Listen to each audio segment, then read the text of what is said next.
We are live. Good evening, good evening, good evening, people. Happy Monday, happy freaking Monday. It's NK1 Show with your boy, Brada Nxewu. We are back again, bafethu.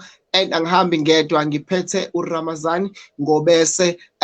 Sikuyo le ndaba depression and anxiety disorder, bafethu. We are helping lives. Bafethu, shout out to everyone who always show up, bafethu, and share the live and mention people to come join, tune in with us as we are always speak and discuss about a lot of topics la asiza khona abantu. So bafethu, siyanibingelela ebusuku. I was just gonna leave uRamazan ukuthi asibingelele and introduce himself. Bafethu. Hey, sanibonani, igama lami nguRamazan Ngobese, ngiyi-transgender yakwaMakhutha. That's how I introduce myself kubantu, and most of the people they misgender me. I'm a transgender man. I am a transgender man, nguRamazan Ngobese. Wonderful. Thank you very much, Ramazani. Njengoba senizuleke bafethu, Ramazani or transgender man bafethu. So lokho sifuna ukuthi sikubeke kucace. Namhlanje bafethu simbizile uRamazani. Bafethu, thank you for your time. Bafethu ukuthi uvume ukuthi ube la ku show and come and share your story with us. Siyabonga kakhulu, siyakujabulela kakhulu mfethu. Yeah, ngibonga kakhulu nami ukuba kwi show ukuzoshare things that I've been through the most because of depression. Yeah. Wonderful. Last week we had to put lucky. So put lucky simbuze kakhulu imbuzo sikhuluma nge-depression ukuthi depression iqala kanjani, yini edala depression ne-anxiety. So we spoke about a lot of things. So that's why today silethe umuntu who will share his story nge-depression, because istory sakho we believe ukuthi mhlambe will help one person listening or watching out there abone ukuthi it's not the end of the world. There are people who are going through even worse kunalezi zinto thina esivela kuzona. So first ngizokudedela nje ithuba ukuthi ushare istory sakho concerning into esikhuluma ngayo namhlanje, i-depression, anxiety disorder, stress and all these things lezi esibhekane nazo esikhathini samanje, especially manje, and people are even killing themselves. So how did it started and waphuma kanjani, how did you handle it? So ngizokunika nje ithuba nje mfethu sikunika nje isikhathi sakho, uthathe nje isikhathi sakho usichazele, because we want to hear from you and we want to ask questions ukuze nathi sizosizakala, and maybe there's a friend out there nayo uzosizakala. Okay, as bese ngishilo igama nguRamazan Ngobese, ngiyi-transgender yakwaMakhutha. Yabona uma ngabe sikhuluma mina ngizothanda ngulo muntu othanda ubuya amagama ngesizulu. Ingcindezi. Ingcindezi kumina, that how it all started. Isiqala ngalesi sikhathi when I was very young. Ngoba nakhona ngiyacounter empilweni ukuthi ngiyacounter empilweni ukuthi ngalesikhathi ukhulu ukhwele kanjani and i-background yakhe ibinjani, bese uthola ukuthi ekuhambeni kwesikhathi that's where kuseqala khona sekubuya ingcindezi. Normally kusuke kubuya izinto lezi ezindala bese sifika sizoba ingcindezi kuwena as a human being, as a soul. So ke mina iqale kanjena ke into yakhona iqale when I was very young, that it all started kanjani. When I was very young, uyabona uma ngabe niyingane like niyakhula emakhaya, so menikhula emakhaya kuba nalento yokuthi abazali baba neyingane like baba neyingane abazishuzayo, yabo lento thola kuba neyingane abazoyithanda kakhulu. Wena ngalesikhathi ukhula uyingane, you don't see that, but kunalokho ubone ngathi wena uyilo muntu lo othunywa kakhulu okudlula abanye. Uma ngabe sebekuthuma bazosha nje wena uyingane ethumekayo, uyingane esheshayo and all that stuff.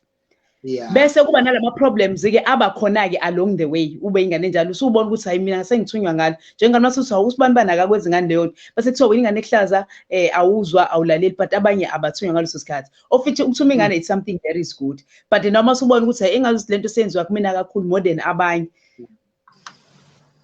like akubi inkinga ngaleso sikhathi kuwena leyo nto, but uma sekuhamba isikhathi usuyaqala ubona ukuthi enene kahle when I grew up nazi inkinga ngibhekene nazo. Because I remember when I was at 11 years ekhaya ngake ngashawa, ngangifunda e-primary that time, ngake ngashawela ukuthi ngiyajola.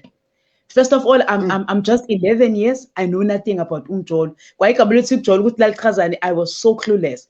Ngoba even the group because we were very young back then. I was born 1983. So njengoba ngo-1983 igroup yami ngalowo mnyaka loyo yayingekho aware at the early age ukuthi kunezinto efana nomculo. We were very young that time. So ekhaya ngaye ngashawa-ke kwathiwa ngishayele kuthiwa ngiyajola. Ngilokhu ngibuza yini umjolo, what is that?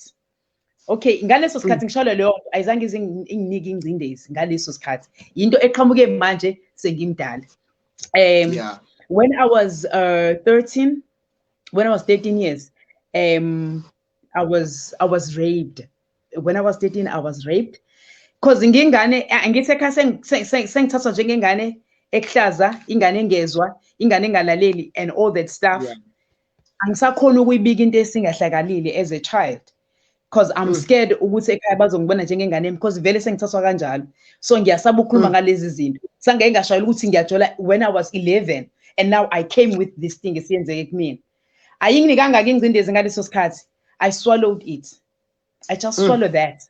Because ngine-fear yokuthi ngizophinde ngenziwe leyo nto. I started ukuba ngaqala ukuba no blue eyes when I was 11. Ngaba no blue eye. Ngabona ukuthi if ngisho lento I will get another blue eye. I get another blue eye at the age of 13 manje. Sengiyawazi blue eye ngina 11 ukuthi into enjani. Because mengifirst khona uthisha wami told me ukuthi no man, you've got a blue eye and all that stuff. So ke impilo iqhubeke kanjalo. So there was not a problem for me. Naloko futhi akuzange kuze kunginike ingcindezi ngaleso sikhathi because I was very young, nganga-understand lutho, ngangazi-understand izinto eziningi as a child. Ngangitshe ukuthi ngingane ngiyasha njengengane zonke, but I ended up becoming a bad child. Emva ukuthi after I've experienced what happened into my life when I was 13, I shared that with one woman ekade ise-clinic ngayitshela ukuthi okay, that what happened to me when like a few months ago.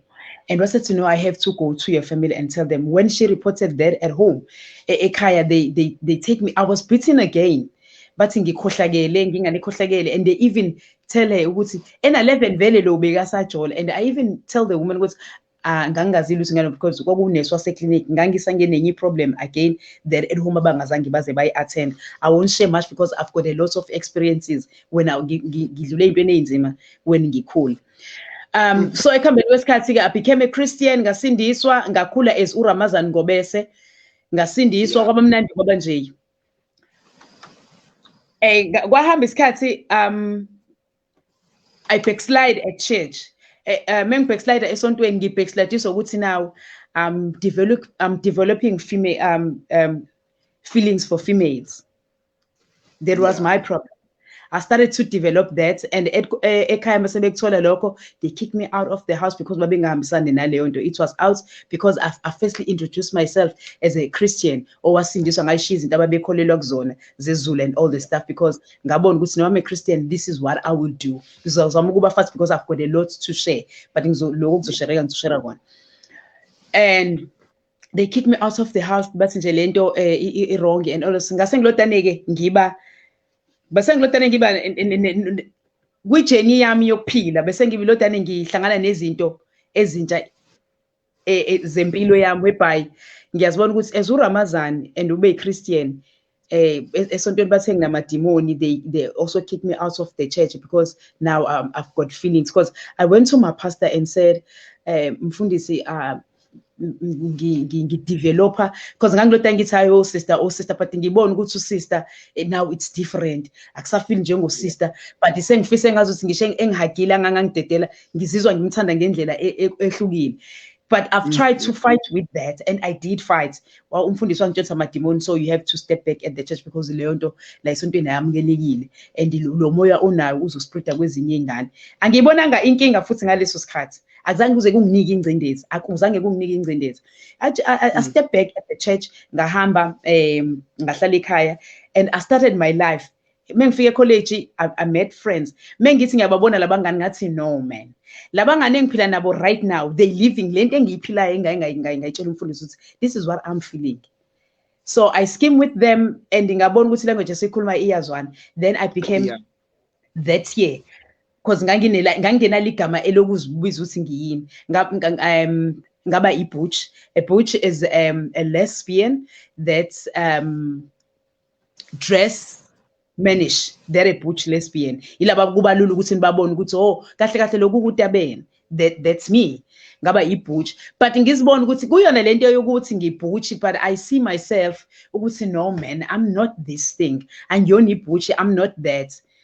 Ngathola upartner wami, but ngangafuna ngi-address as a female because ezinye zezinto ezebekade zinginika inkinga. Ngisho ukuthi as much as you said you're a lesbian, you dating another lesbian, but I don't see myself as a lesbian. Angibuza ukuthi if you're not a lesbian, what am I? Ngathi I don't know what are you, but I know ukuthi mina I'm not a lesbian.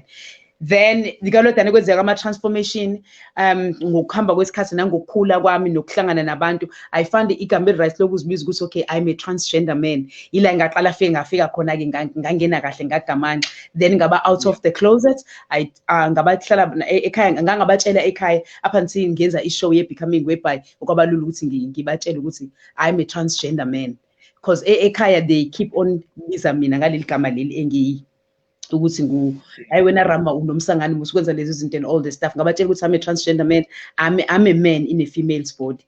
Then ekhaya they start laughing at me. In eyami ingcindezi iqale ngalesi sikhathi when I came out as a transgender man, telling people ukuthi I'm a transgender man and I'm ngistuck into a in a female body, but I'm a man. Ngiqala nini ukuba nengcindezi? Ngaqala ke manje, ngaqala sengixoshwe esontweni, ningaphinde ngayo lama-lesbian. They also said I've got demons and all that stuff. Then they kicked me out of the church as well. Now I've got a lot. So mengifika kuleli sonto leli, they kicked me out of the church. I've got demons, blah blah blah, and I was out of the church and I stayed at home. And ngaqala ijeni yami yokuba yi-transgender, whereby I'm taking testosterone.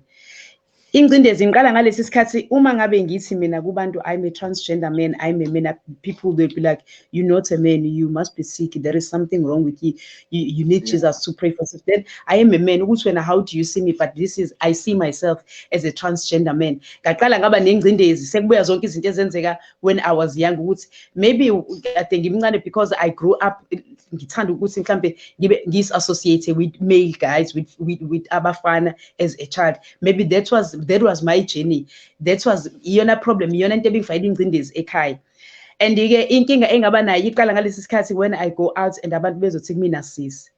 Ila engiqala khona ngibe nengcindezi to an extent that I ended up angisakwazi ukuthi ngihambe ngiyodla out ema-restaurant, because should I sit down, people will come and say sisi singakodelani, ngiba aggressive, ngiyakuzwa ukwazi ukungibiza sisuse swakho ufana nawe. Yabona lapho umuntu vele akazi ngempela ukuthi kwenzakala mngani, akazi nokuthi futhi naye ngi-addresse ngani, kodwa into ezoba easy for ukuthi ayisho or ukuthi engabezwe ivoice le efana neka Dolly Parton wasithi mina sis, because I'm stuck in Dolly Parton's voice. I've got a very small voice eyenza ukuthi angibize kanjalo. Because if usangibuka uyabona ukuthi okay, this is a man, but mekwavula umlomo, oh no man, there is Dolly Parton's voice. Yaqala lapho ke ingcindezi isibuyisa zonke izinto.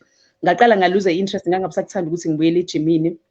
And umuntu engcindezi ke enye into eyenzakalayo, uba nokugula okuhlukene. Angithi manje uguliswa ukuthi enhlizweni yakho awukho happy, and when you try ukukhombisa abantu ukuthi yini ezokwenza ube happy, instead bona bayenze leyo ibe worse for wena. When I said, guys, please, Miss Jendi, don't call me with usisi. What noma ngabe kwenzakalani.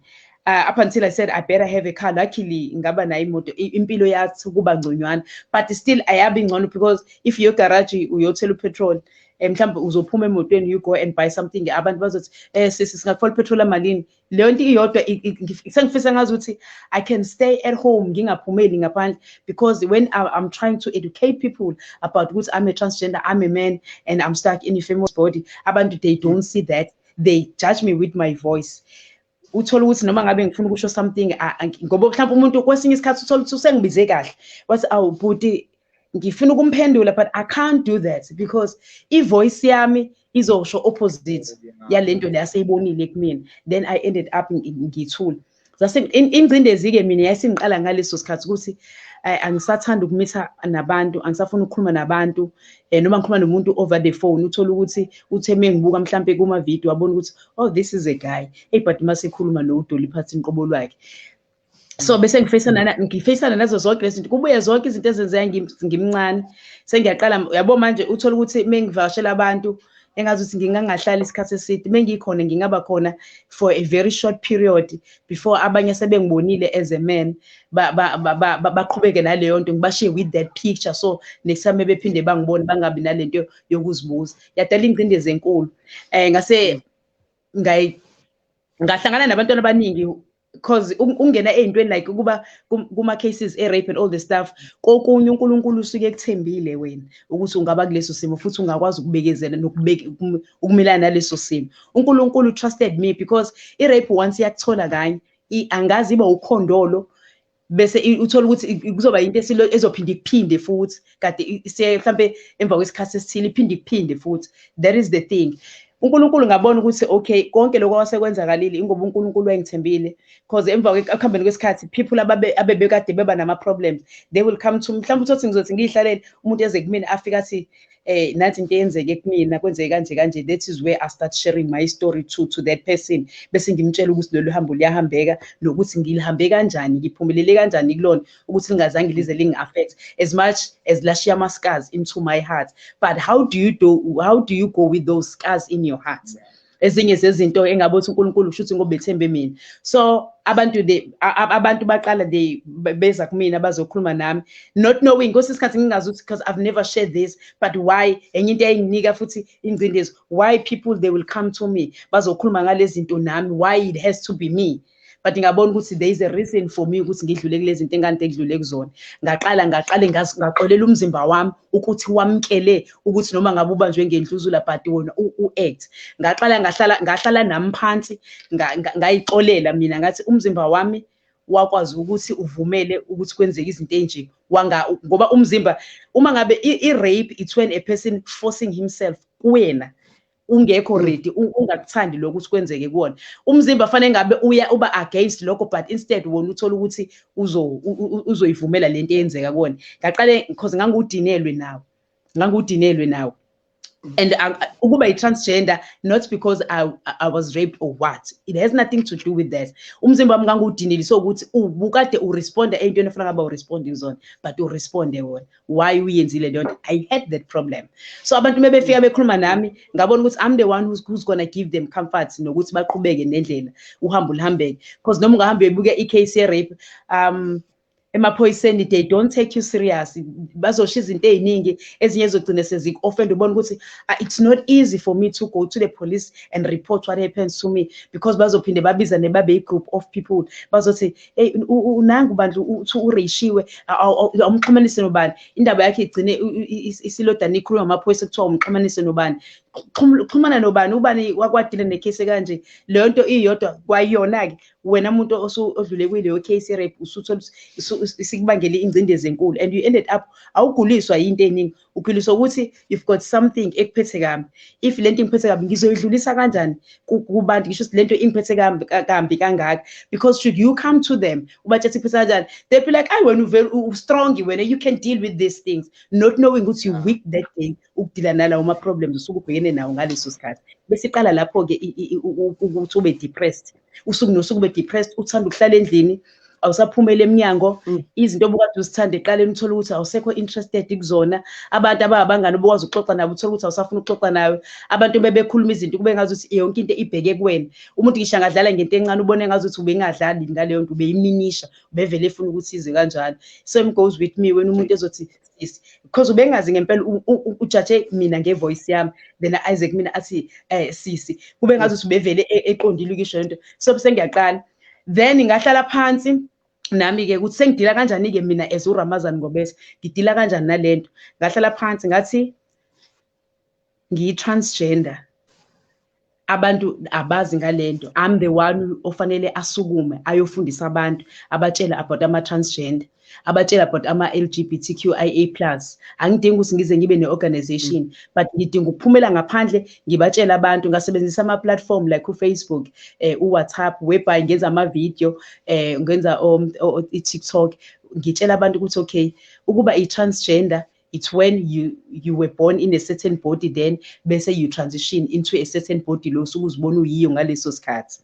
ngabafundisa abantu ngaba-educator and ngasitshela ukuthi if vele ufundisa umuntu angeke azafunde ngaleso suku ngaleso sikhathi ngeke abambe leso sikhathi abanye bazobamba abanye ngeke baze babambe ingakho isikhathi mengifika for me to get healed so quickly before ngikhulume nawe ngivele ngithi noma ngabe yini ezokwenzeka right now ngizocela ungangibizi ngosisi angiyena usisi that is the first thing engiyibeka kubantu for me ukuthi ngisheshe ngilapheke ngaqala kanjalo ukuthi angeke ngize ngithi ngizohamba ama-specialist but ngihleze ngi-advise abantu ngithi if you are depressed it's better uzobona abantu abazokululeka ngokomqondo because akuthina sonke esi-strong ukuthi singakwazi ukufesana nezimo esibhekana nazo.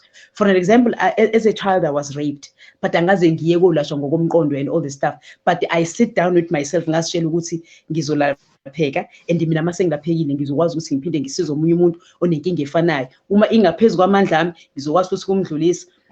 So ngahlangana no sis Tiny and isahlala naye phansi saxoxa oyeza kumina ezokhuluma nami ngathi Tiny, this is what you have to do as a youngster because my journey ayisiphelile, nobody will come ever again to me and rape me. So when I Tiny njoba ngihlangane nawe namhlanje, this is what I want you to do for me. Just go out there, hamba uspreada uthando kubantu, upreache kubantu about ukuthi umuntu onengcindezi uyakwazi ukuphila nalento, uyakwazi ukulwa nayo, uyakwazi ukufighta noma ngabe kungavumi but you try and fight ube nezinto ozenzayo like kuba nama activities mina ngiba nama activities menginengcindezi ngiba nama activities engikwenzayo or futhi into mengayithandanga angifuni ukulodana ngithule same time I spill it out ngisho ukuthi I don't like this ngithanda kanje if ngibize ngosisi angifuni ukulodana ngihamba ngithi wazwangidina lo yamuntu I just say angithanda indlela ongi-addressa ngayo ngoba angiyona le nto ongibiza ngayo ngilento le engizibona ngiyiyona so lokho kukodwa mina kuyangihila then ngase ngithi ngizobe sengisiza nabo abanye because baningi abantu abama-transgender ababhekana nale nkinga abanye they ended up taking their life. I've got umntwana usanda uthatha impilo yakhe just because abantu bambiza ngosisi whereby yena he see himself as a man bona they see him as a woman. He then decided to take his life. Enye yezinto ngazimina lapho ngazibone ngazuthi I failed as a human being ukuthi mhlambe ngimfake kuma channels are right. Ngasitshela ukuthi uzoba strong. Ila isengifunde khona ukuthi if abantu banama problems I have to go to them. Noma ngabe kuthiwa inkinga ingakanani mina ngisuke ngiyekubona ngifika umuntu ngikhulume naye ngimtshela ukuthi lo hambo liyahambeka alukho lula but uzolodana uhambe isikhathi siyalapha. Uzolodana uhamba nalolu hambo uzogcina usulaphekile. Kokunye komunye ukuthola ukuthi kulento emphethe usethuke engasadingi kwa ukuthi mhlambe akhulume no Rama ezurama usuke sedinga umuntu oprofessional mhlambe ozophinde amdlulisele into ezifana ne-treatment ezobe ibhekene naleyo nto ngoba ingcindezi isuke isiyenza umonakalo kakhulu because umuntu onengcindezi angeke uzukwazi ukumbona angeke uzukwazi ukudiagnose ukuthi lo muntu unalento le up until yena aze forward afika ayisho inkinga then uzoba isikhathi sokukhuluma naye usumlandela usubona ukuthi oh kahle lo muntu unengcindezi ekuyena but ukuthi mehle evala umlomo ethule you can't see because akwazi ukubona ama signs and symptoms ayi up until umuntu eze forward akhulume ngalezo zinto ezikanjalo.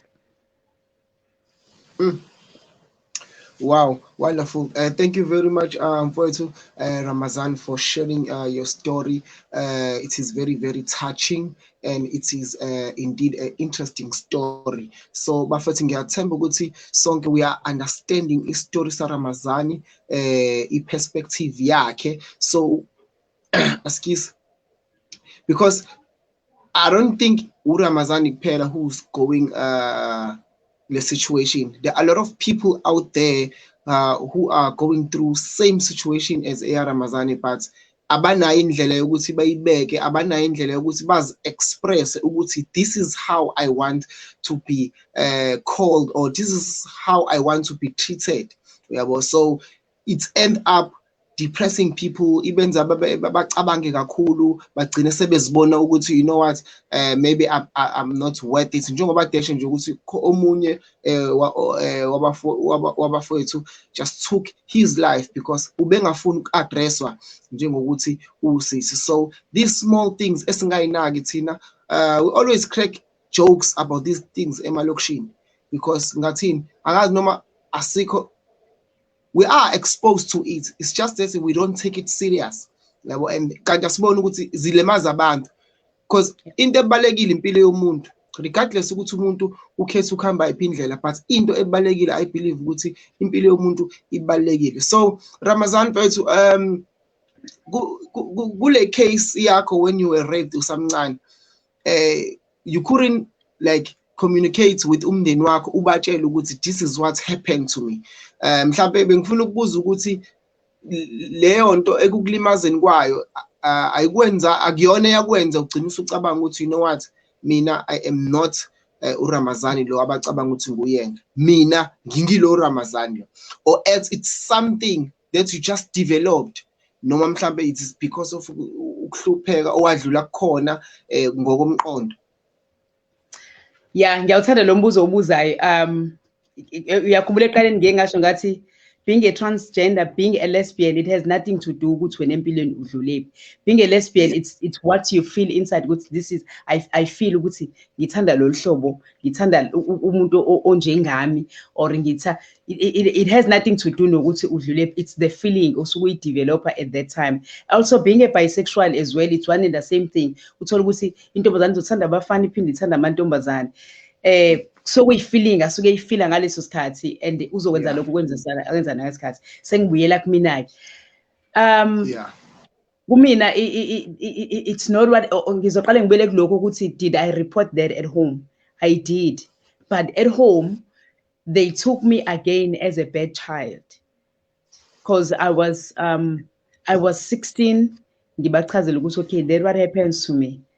And ekhaya be like such thing akaze ngale ndlela ukuthi ekhaya they never even asked me if ngake ngaba nama period in my life. Nobody knows the history yami nama period. They never asked me ukuthi wake waba nama period, and till today abakaze baze basho lutho, abakaze bangibuze ukuthi wake waba nama period and all the stuff. Abazange bafuna ukwazi about my life more because they see me as a strong person, whereby mina ngangizibona as the weakest soul ever. So kwathi noma ngabe ngibatshela kubona they like hayi suka leyo nto into bayithatha ngale ndlela ukuthi uRama uloluhlobo lomuntu onjeni, because even now at home they abazi ukuthi ngiyakwazi ukukhala noma ngikwazi, because yabo ngake ngabuza ngela mase ngikhala bangathini bavele bathi hey asingamane sihleke sonke la ekhaya wena out of all people wena ukukha, they don't know my tears, abazazi into eningi ngami, because when I was very young from the early age bangibona njengomuntu strong, of which I don't know if I was strong or they were bona babefaka kumina lokho ukuthi wena Ram strong, and I see myself as a strong person. Ozothi noma ngabe kuhlule hamba yothenga into efana uthenga lesikhathi because I'm strong. So they never asked me all those things. Ezinye zezinto esibhekana nazo ke lezo rap nje, it was just that, because ngisho ukuthi irap mekuyenzeka ayenzeki kanye mekuyaqala wangadila nayo futhi in most cases mungadilanga nayo it comes back, it hit backs, it keep on hitting back. Kwesikhathi kodwa izo hit back more than 5 times. Kwesinye isikhathi uzogcina mhlawumbe usubizwa ngamagama kuthiwa lengane isifebe, they don't know what are you going through and all this about judging ngezinto abangakazi bakuhlalise phansi, because into engisanda ngisho kubantu ngisanda ukuthi ngenze one of the videos ngithi if unengane yentombazane, if you've got a female child at home, hlala phansi nengane uyazi ukhulume naye, ngoba ezinye zezinto ezenza ukuthi sibe ile zinto esizona abazali abakhulumanga nathi basishashe basinika ama title bathi si strong, whereby asikwazi ukuba strong ukuthi back then kwakuyini. Ngangazi mina ukuthi kuba strong ukuthi umuntu umeke usheshe uyi, not knowing ukuthi kuba strong babekuchaza ngenye indlela. Yebo lonto ezinye zezinto engisanda ngisho ukuthi siyacela abazali emakhaya abaningi zamantombazane lugotshwa semanzi abaqali bakhulume manje nezingane zisencane bangazenza ama-adults zisencane, yabona, because mina I'm a firstborn at home, kodwa usisi uma wami usisi wayinezingane kwakufanele mina ngithi look after lezo ingane lezi ezincane, ukhona yena usisi because ngingane etholwe yingane, so leyo ngane shuthi mina njengoba ngiyingane yakhe namfanele nginakekele lezo ingane lezo. Yonke lento ilethe ingcindezi, but ayikuniki ingcindezi ngalesi sikhathi senzeka, ikunika ingcindezi ngalesi sikhathi usuhlangabezana nezinye izinto bese uyayithatha yonke le ngcindezi uyoyihlanganisa nalento ukuthi kwasekuqaleni akuzange kwenzeke kahle, akubanga khona ubulungiswa. Ingakho ngase ngithi mina I have to be strong for abanye abantu abeze emva kwami, and ngasho ngase ngithi even obaba nabo fanele bafake isandla ekukhuliseni kwezingane zabo, noma ethi nitholisana ingane nibancane or when, but kodwa iba ingxenye yempilo yengane ungabi kude nengane ekhaya bazange baze bayithathe serious yonke leyo nto even if it kicks for siphinde kubuye they also did not took it serious when I reported this thing into the police station at the police station ababanga nendlela engazothi bayihandlisha ngayo then I had my way engelinye ilanga engiyofisa ukukhuluma ngayo that I'm not proud of ngaba nendlela yami engadila ngayo that makes me the person that I am today ngoba indlela engadila ngayo yangenza ngazithola ukuthi ngihealed ngale ndlela engibona ukuthi it's not the good day ukuthi ngingakhuluma ngako namhlanje but ngaba nendlela yami yokuthi ngoba sekwenzekile lokho for kona ukuthi ku stop angenze ngale ndlela engenza ngayo which I'm not proud of, but I forgive myself by doing that. It's a topic for another day. Should be funa abantu singelanga size sokhuluma ngayo, I will come ngizoyiqala from iqala ukuthi iqale kanje and ngingadila nayo kanje and nga end up sengenza ngale ndlela engenza ngayo. Engazibona ukuthi kwayimina into okay, firstly ngayifila njenge hero, ngazibona ukuthi I'm a hero.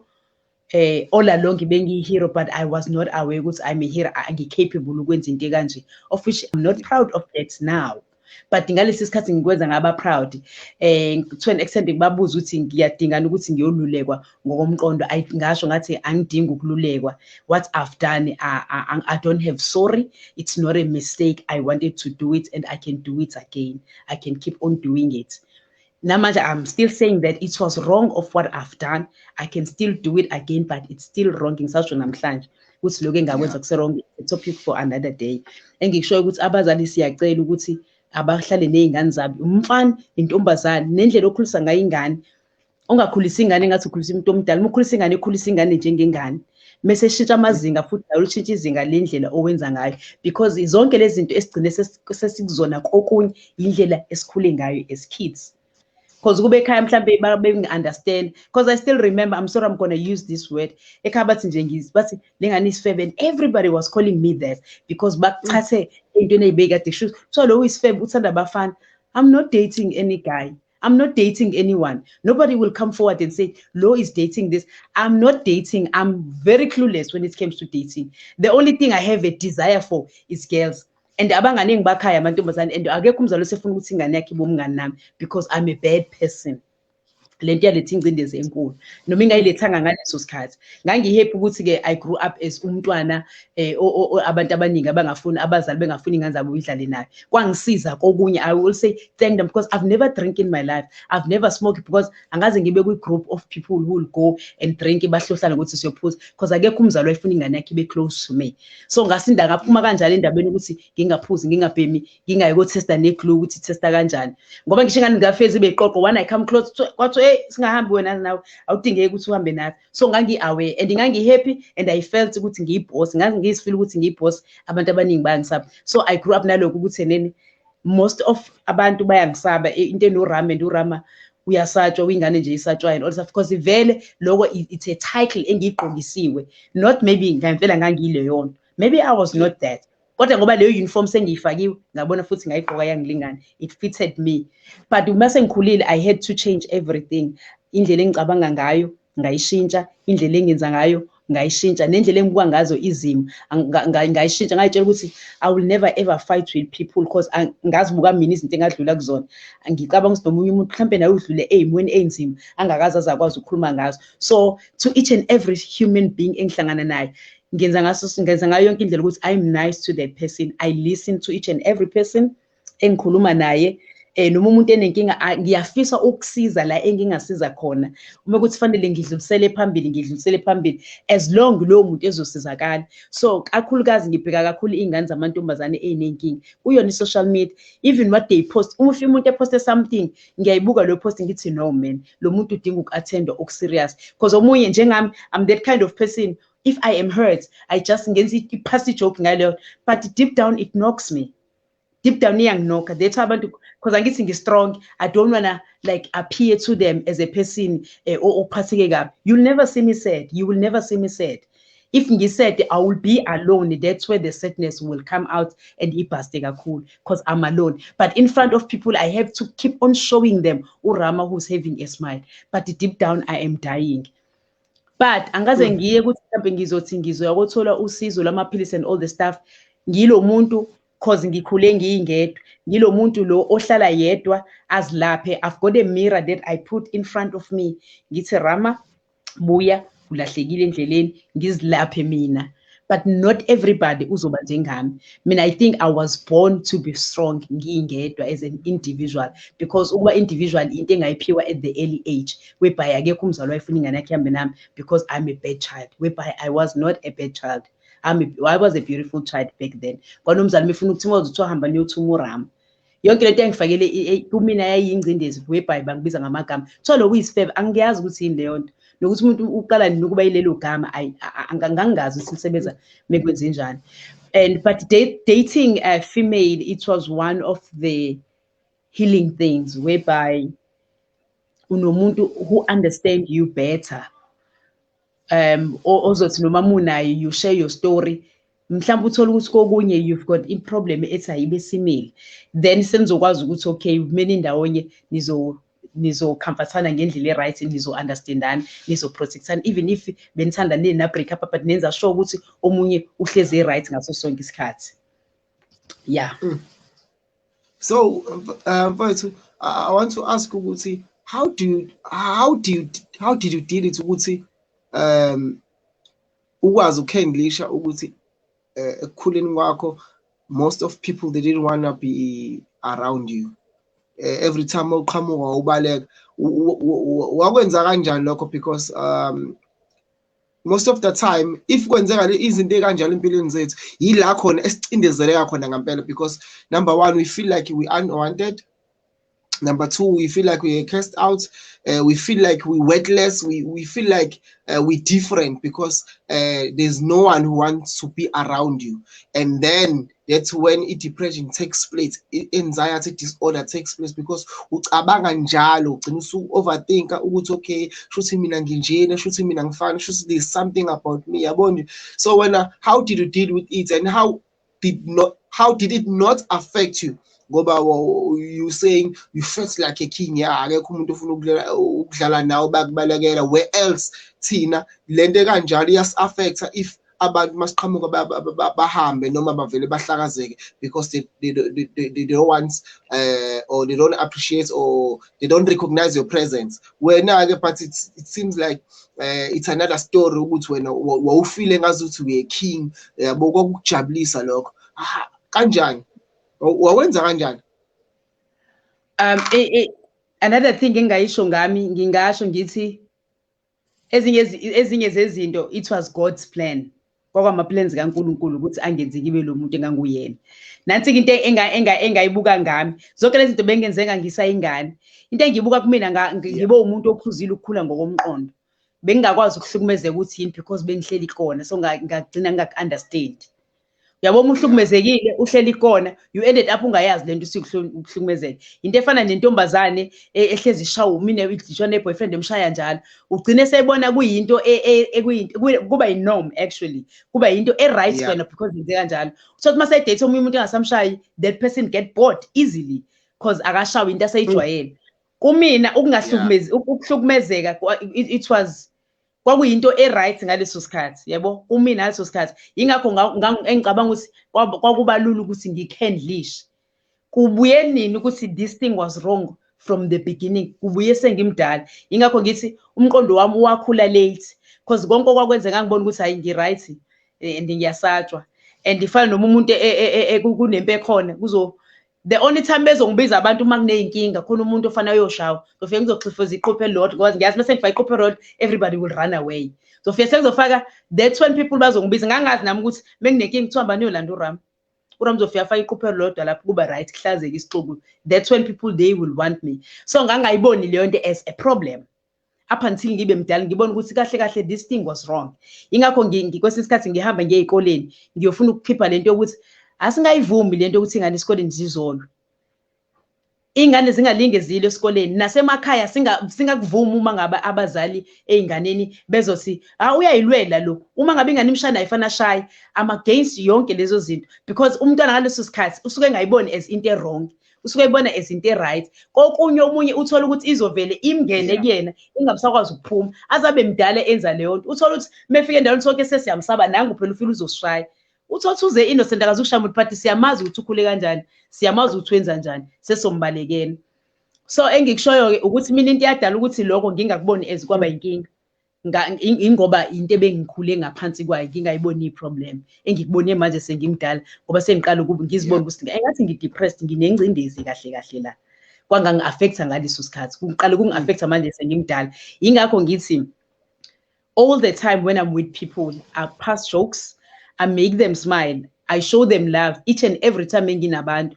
If khona umuntu osed angenza sure ukuthi lo muntu akabi sad noma bekuthi umuntu ulimele kanjani ngenza sure ukuthi when I leave noma ngabe ubelimele ngimshiya ebona ukuthi yazi lento le engilimazile futhi angiyodlela workshop ngiyodla ice cream ayilutho.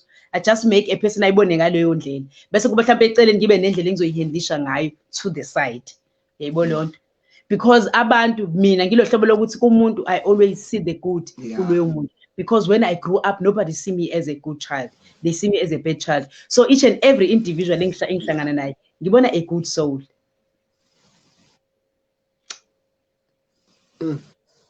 Yeah. So izinto engiyengizisho ke kubantu ukuthi when you open your mouth izinto ezipositive. That is wonderful. That is wonderful. Yeah, so akaze nje kufika kuwena ukuthi you know what I need to take my life manje. Ayikho into engiphelayo ngiyazibulala. Wawafika isikhathi esinjalo? I did. I've tried to take my life. I tried to take my life. The time whereby I hang myself and it didn't work out. Yeah, it didn't work out at all. Usakhona? Yes, ngisakhona.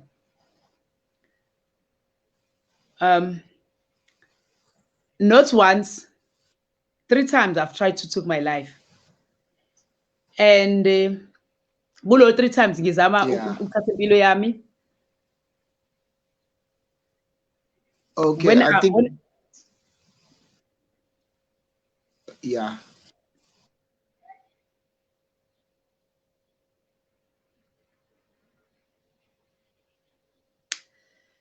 Okay, it's 3 times I've tried to take my life, but kuyo yonke leyo nto at home bayibona as a joke because I'm a jokeful person.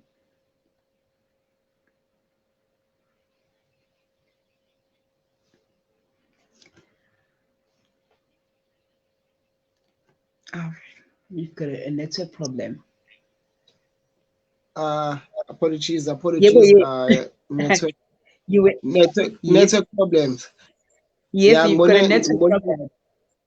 Yeah, bese skejana ngibonile ngikubuza umbuzo ngithi usuqedile ukukhuluma kanti usakhuluma so ngibone lapho ukuthi we network problem. Okay, I've tried 3 times to take my life. 3 times. And yeah. And another thing, uma ngabe umuntu ezama ukuthatha impilo yakhe normally uyakuyothathiswa kuma counseling and all the stuff. I've never angaze ngibe nenhlanhla yalokho ukuthi mhlawumbe kuthiwa angihambe ngiyocounselisha and all the stuff. Because ngakwenza I ended up esibhedlela like 3 times. I tried to hang myself, it didn't make out because intambo yayisihleli la kuqhoqhoqho futhi ngabheda mina kwafanele ngidushe isihlalo. Yabo mabuyi uyihenga fanele udushe isihlalo intambo ihlale la. Okusho ukuthi mina ngadushe isihlalo intambo izovela ihlale and not ivele ime la. There was wrong of me. Kwafanele mina intambo yenze sure ukuthi ihleli la. So kagcine ngingafikanga ngaleyo.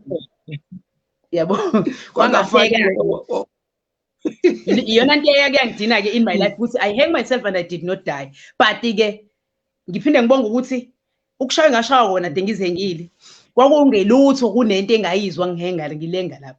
Ngiyamrespect umuntu okuthi uzilingisile washona, ngiyamrespect, ngiyayazi iphina abhekene naye. So kuloko okunye kulandelayo ngazama amaphilisi.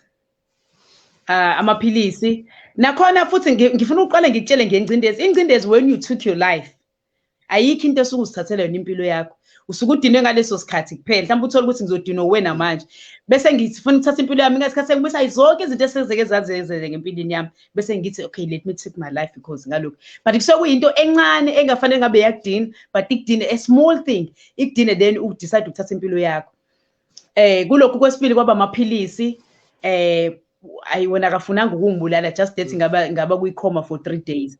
Kulokhu kokugcina ngoba ise-building eManhattan ngacasuka kakhulu futhi nakhona because njengoba ngisho ukuthi I've got a lot of things engathi uma ngihlala nabantu ngizishare, some of them bakavele bathi hey wena kusho ukuthi awuyena umuntu. Ngayiphosa kanti mengiziphosa kwi-building ngizowela ku-swimming pool, so ngase ngilibala unyawo kancane futhi ngangingenandaba ukuthi ngizof because I wanted to die that time. So ngase yabona ukuthi okay ngoba kusekanga angifi, let me sit down with myself ngizibona ukuthi okay shuthi khona inkinga enayo and efanele le nkinga ngiyi-attend because mina angikwazi fana noma kuthiwa ngizohlala nabantu, mengihleli nabantu ngi-end up mina kuyimina ozogcine eluleka abantu because ngayibona ukuthi it's something that's maybe ekumina ngaphakathi, so I mustn't take my life because kunabantu abanginingi abangidingayo. As much as ngumuntu onama-jokes nje kanje because uRama is a jokeful person, ayikho into ayithatha serious, impilo uvela ayibone ngazuthi ilula whereby it's difficult, it's not easy, it's difficult kodwa ngiyibone as kusajoke like, so that ngisuke ngifuna ubreak i-ice kulowo muntu osuke naleyo nkinga ngaleso sikhathi, that who I am. So mina ngithi omunye uyalidinga ngoba ingcindezi kahle kahle umqondo osukulimele ngoba kusuke sekufike la isekutheni khona sekufike ukucabanga kwami. Ingakho ngithi kwabanye usuke ungadingi ukuthi ufane nami, usuke usudinga ukuthi uhambe uyokulashwa professional, uyobona odokotela abazodila nalezo zimo ngoba kokunye suke sekudinga amaphilisi ukuthi kuyehlise lento esuke ikubamba ngaleso sikhathi. Ngoba into evele ithi nje ifike manje usathi hayi bonke ifundi lento ithi into ngikhona, bese uyaqala ke nawe usuyahlala phansi usuyabuyisa zonke izinto ezake zazenzeka kuwena, then what happens? Yeah, sure. So angitshela kusuka kwenzakala nje emqondweni nomuntu yini le edala ukuthi okay yazi manje sengiyayibulala, kusuka kwenzakala nje ekhaya because usuchazile vele ukuthi udinwe into encane and then ugcine sekubuya izinto eziningi zi-build up agcine kube ngazi ukuthi uyabona, but yiphi into osuke yenzakala ekhanda uzuthi okay manje yona I'm taking this decision, I'm killing myself? Ngizokutshela, it's a psychological problem when you took your life. Esukilethwe yiyona ingcindezi bese uba ne-problem psychologically. Indaba iqala la, brada ungicasulile. Njengoba ungicasulile and mhlambe wangicasula sayikhuluma sinawe leyo nto, still ngangaba sethisi ngento wena onginike yona, and mengikubuka ngikubuke ngathi wena iphutha lakho awuliboni, so let me took my life so uzobona ukuthi wena because angisilende it's a psychological thing esuke ekwena ukuthi kahle kahle ubrada lenkinga akayiboni, hasi ngizibulale khona ezobona ukuthi njoba ngizibulele uyena odala ukuthi ngize ngizibulale because benge ngizibulale uzibulala usuke uzibulalela lowo muntu osuke kwenze leyo nto ukuthi abone ukuthi wenza iphutha kuwena wena leyo ngazange uzulibone. Ingakho ngithi in most of the time uxabene nomuntu make sure ukuthi uyazibuyisisa kulowo muntu, uzibuyisise and say sorry to the person because ukuzibulala umuntu usuke engadlali. Angifuni umuntu ozothi hayi umuntu mebula suyedlala, uma ufuna ukuzibulala usungadlali usuke ufuna ukufela ukuthi lowo muntu lo oxabene nabona ukuthi ufuna ukufa njengoba futhi ufile ubulawo yena, and futhi masubulawo yena wenze sure ukuthi you don't even write a letter usho ukwenzakalani, noma ubhala iletter uzobhala iletter embundazayo, mhlawumbe ngizobhala iletter ngithi angiyithande into eniyenza la ekhaya, so sengishiye wonke umuntu nengcindezi ukuthi mase ngizibulele yini lesi yenze la ekhaya, ubani owenzeni, sizosala sonke sibuzana, wena usufile ngaleso sikhathi. Iqala lapho ke indaba ukuthi njengoba ngenza nje ngifuna ukufela ukuthi bona babone ukuthi bona bebe inkinga kumina, so it's better I took my life. Futhi at the back of the head wonke umuntu okazama uzibulala bazongiphikisa uma ukuthi ngikhuluma iphutha, ufisa ukufa kodwa futhi ubone ukuthi masufile bazokwenza njani. Ngisho ngithi it's a psychological problem, ngifuna ukufa futhi mangathi ngingafa futhi ngivuke ngifuna ubabona basale benze njani. Angithi usuke ufuna nawe ubajabulisa because nawe usuke ujabulile ngaleso sikhathi. It's always like that, it's always like that. Wonke umuntu ofuna ukufa usuke efuna ukufela ukuthi lo muntu omnika inkinga ngalolo suku olulodwa akazange bayiresolve kahle leyo problem, manje ngcono azibulala, omunye abe nebhadi afe ngempela yakhe. Yo so mhlawumbe nje ngikubuze umbuzo wokugcina nje like okay usuyathola ke manje ukuthi mhlawumbe usanda ukuthola ukuthi wena awunawo ama feelings abantu besifazana, abantu besilisa nama feelings abantu besifazana. When you approach maybe the first or the second woman, ngesikhathi approach her to express your feeling to that woman, usuke wazi ngani ukuthi this woman will like the kind of a person that I am? Because I've never heard mhlambe umuntu oyi-transgender man noma mhlambe kulaba abasayibiza kulaba abayibiza ngama-lesbians athi mina I've approached umuntu wesifazane wangithuka wathi hayibo kanjani because I'm a woman yabo. So usukwazi kanjani umuntu mase approach ukuthi lo muntu uzo-understanda noma lo muntu uzongithanda indlela engiyiyona? Okay. I like the question. When you approach, you just approach a woman. But if you approach level, thinking capacity about LGBTQIA+ ukuthi kangakanani. Yabona, then uzoqala ufuna ukwazi ngaye, ufuna ukuthola ukuthi lo muntu u-aware ngezinto zokuthi there are people abama lesbian, there are transgender people, they are butch lesbian. Bese uthole like you start expressing yourself. Bese mhlawumbe asho ukuthi hayi no mina ngithanda abafana, then you step back. Omunye asho ukuthi uthanda abafana but futhi uyafuna ukuzwa. Ngesikhathi ethi uyafuna ukuzwa ila you keep on going to that person ngoba usethe vele ufuna ukuzwa kuphela. Then uthola ukuthi wena vele la ufuna ukumzwisa kuphela nothi ukuthi usufuna ukudate because usesishilo story sakho ukuthi I love guys, so nje I'm not into lesbian, into butch, I'm not into trans, but ngifuna ukuzwa. Yeah. Then mase ufuna ukuzwa it's when you start uloda no pressure uloda sayibo was the pressure was you pass that as a joke or treat her as a friend because omunye nikani babangani then kuhambeni kwesikhathi you ended up same dates mhlambe nayo uthola ukuthi ubevele banda straight agcine se attracted kule agcine se fole kuyona because once you start in most of the time kuba nzima ukuthi uphume once waqala kuba nzima ukuthi uphume uthola ukuthi omunye ungene ngaleyo ndlela kade efuna ukuzwa mhlawumbe wasefike ezukuthi ingathi kumnandi ngala wasethi asale sehlala mhlambe mhla engasafuni ukube siyaphuma ngalowo nyaka. Then how it all started like that. Yeah. Wow. Wonderful. Okay. I'll just pick one comment from Facebook that I've once posted about depression and anxiety disorder. I'll just pick this one person because it's similar to what you've shared in your story. Uthi Lona, I have a close family member who has severe depression. And when he takes his meds, he gets to be okay for a little while, but he's always in and out of hospitals, wishes he can die anytime soon, tired of living, says he has no life. He has no friends, no people, and people don't get him. He's an outcast. And then there's a ngambuzo ukuthi ngabe ukhona usizo alitholayo ngaphandle kwa medication ayitholayo wathi no. He feels like abantu abamfuni and into edala lento indlela akhuliswe ngayo kubo bebe strict bengavunyelwa ukuthi azula ayodlala nezinye ingane so ukhule ewumuntu ohlala yedwa aphuma esikoleni aye endlini asihamba ukuthenga isinkwa abuye back endlini athunyele into eyenzayo abuye back endlini. So this thing has affected this person and this is a male. Imagine this is a male but he feels like an outcast, he feels like an outsider, he feels like someone who is not wanted because ngenxa ukuthi indlela akhuliswe ngayo. So what can you say about this one? Ngifuna uqale ngitshela ukuthi ngithe indaba it's a psychological problem nokuthi wena ungafuni ukuba free. That is another thing. Beside ukuthi ubehlala ekhaya kunamagama abekahleze wathola njalo kulokuhlala kwakhe ekhaya abeza kuyena amenza ukuthi azibone ayilo muntu ayiyena ngoba indaba iqala ekutheni siyalahlekelana ngoba indaba iqala ekutheni ke uma ngabe kunamagama ingcindezi into yakho ingcindezi amagama asho kuwena okunye usunge uzukushare nabanye abantu nayo nalawo magama angakaze azawashare namuntu bese ezibona yena lawo magama lawo awashoyo. I-medication yazi isebenza nini? Ngifuna sibuyele kwi-medication ke manje. I-medication isebenza ngalesi sikhathi lesi uyiphuza because uthi uyiphuza at the back of your head you saying ngizoba ngcono bese uba ngcono leso sikhathi esincane.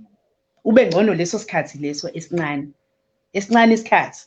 Okay, bese ke iyaphindi iyabuya futhi ukuthi wena ubani yazi lento idalwa yini idalwa ukuthi awunabo abantu oxoxa nabo awunayo into obhizi ngayo so njengaye ubhuti akanabo abantu axoxa nabo akanabo abantu abhizi ngabo and usentshelile ukuthi uyilento le ayizwa because ikhona lento ayizwa ekukhuleni kwakhe ehlizi ishuwo kuyena azibone eyiyona ezibona futhi engamukelekile ngoba uzothola ukuthi hayi ngoba engamukelekile uye ezibona kanjalo but abantu bona ngokwabo bamamukelile enye into if unengcindezi kokunye if unengcindezi inkinga ke obhekene nayo mekuthiwa udla medication yayo uzoza abantu bathi we uyahlanya nje loyo uthothi noma ngabe ukhuluma into ephilayo uzoze sebebodwa bethi uyagula lo ngekhanda udla ngisho amaphilisi okuhlanya unimbona nje uyagula lokho ezinye zezinto ezenza abantu bagcine bengayanga bathatha medication yalokho so naye une problem yokuthi akanayo umuntu azoxoxa naye because fanele ube nento ezokwenza busy each and every time ulodana ube busy wenze something ezokukhipha busy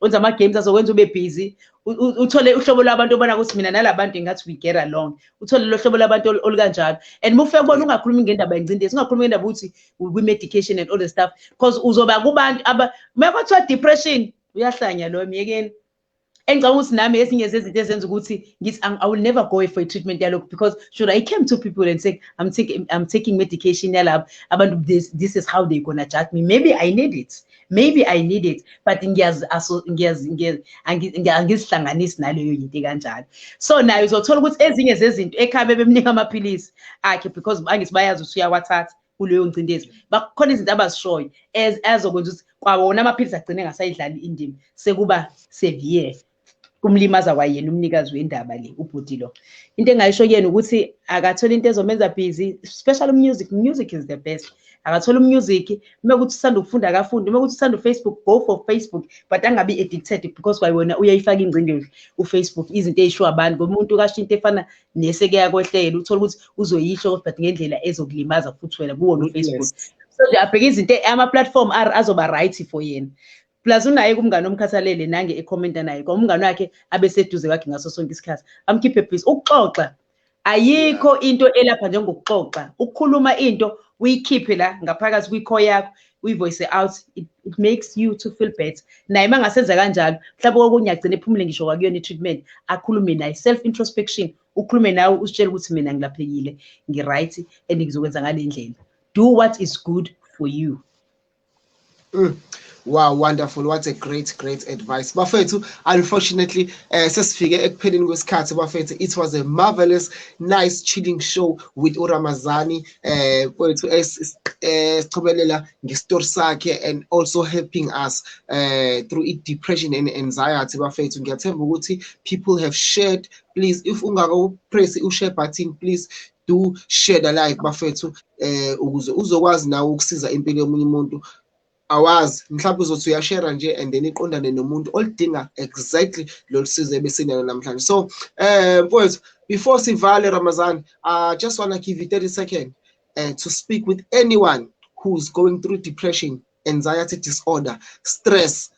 Ukuthi what can you say to those people? Mhlawumbe nango umuntu ufuna ukuyibulala, whatever case it is, but as long as it's concerned depression and anxiety, mhlawumbe ngokuvala nje ungavala uthini kulabo bantu? Ngingathi kulabo bantu ayikho inkinga engalungiseki uma ngabe uzothola abantu ozoxoxa nabo lolu hambo liyahambeka kahle nje uthola ama-channels right nabantu aba-right nokuthi wena ungayijaji because into esibulalayo ukuzijaji. So kuwo wonke umuntu kumanje okuyingcindezi lolu hambo liyahambeka thola abantu ozokhuluma nabo khuluma ngenkinga ungasabi uxoxe nawo wonke umuntu ungabasaba abantu ukuthi bazokhuluma bathini ngawe akunankinga lokho as long as leyo nto uyikhulumile yaba ngaphandle then uzoba right but lolu hambo nje liyahambeka nje kahle ayikho inkinga engadluli iloko nje engakusho kubantu ayikho inkinga engadluli ungahlali nenkinga uma ngaphandle uyikhuluma inkinga ubuye iloko nje engakusho kubantu ungahlali nenkinga umuntu. Wow, thank you very much, Ramazani. Mfowethu, guys, speak out.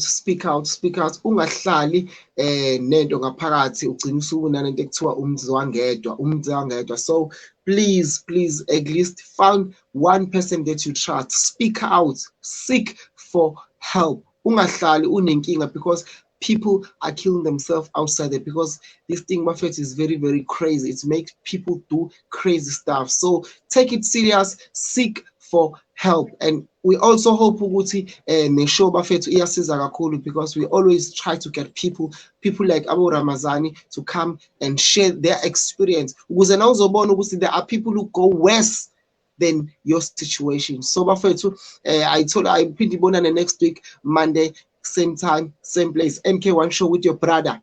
Danko kaningi. Good night, good night, good night, good